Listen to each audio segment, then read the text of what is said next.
Mesdames, Messieurs les chefs d'État et de gouvernement, Mesdames, Messieurs, avant tout propos, je voudrais remercier les autorités espagnoles pour l'accueil chaleureux qui nous a été réservé. Avec la tenue de cette 4e conférence internationale sur le financement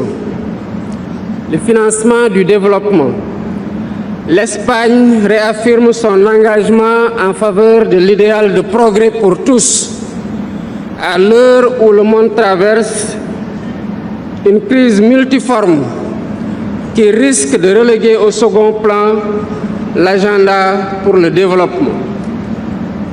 Je félicite le gouvernement espagnol et la présidence de la conférence pour la bonne conduite des travaux.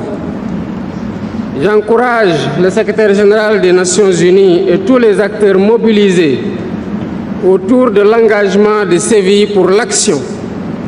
Un document ambitieux qui marque une étape importante dans notre quête collective d'un financement du développement durable plus innovant, plus solidaire et plus efficace.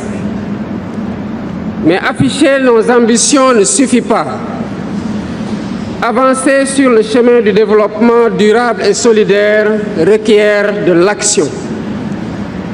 Premièrement, la réforme de la gouvernance économique et financière mondiale afin de corriger les déséquilibres systémiques hérités du passé et qui continuent d'entraver nos efforts internes de développement.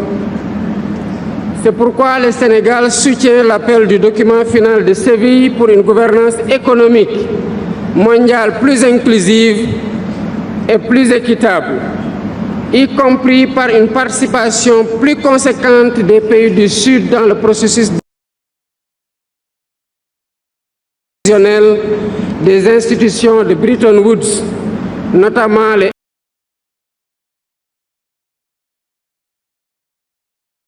FMI et la Banque mondiale. Deuxièmement, il est impératif de poursuivre le travail de réforme de la fiscalité internationale pour lutter plus efficacement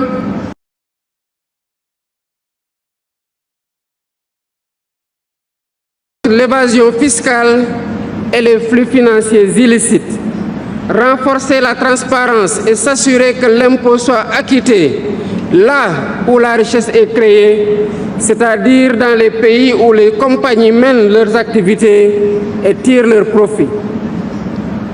À ce propos, le Sénégal soutient les négociations en cours pour une convention cadre internationale sur la coopération fiscale.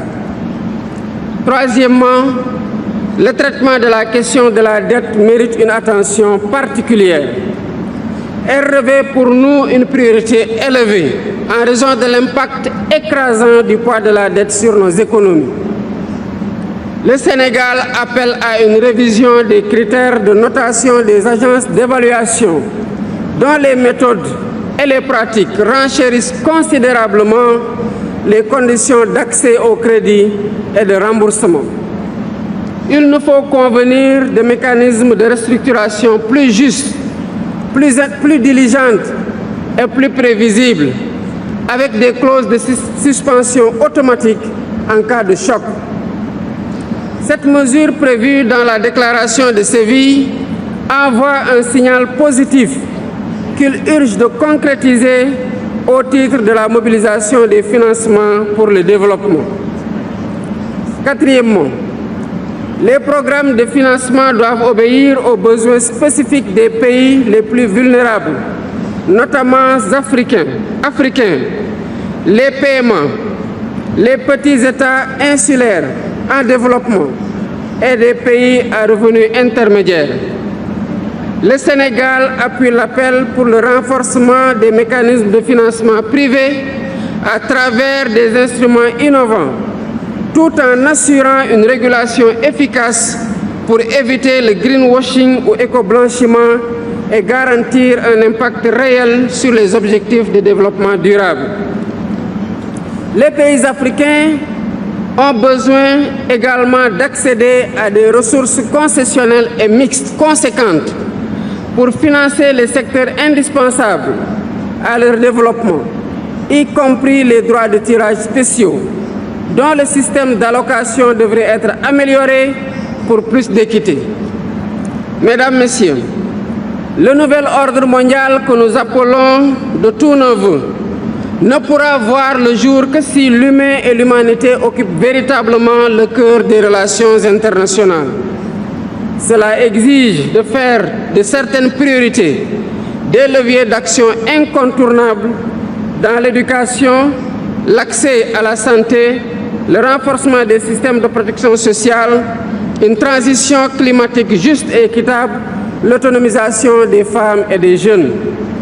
Réaliser ce projet est à notre portée si nous nous engageons à construire ensemble un modèle de financement du développement fondé sur la solidarité, l'inclusion et la résilience. Avec sa feuille de route claire et ambitieuse, l'engagement de CVI pour l'action nous offre cette opportunité.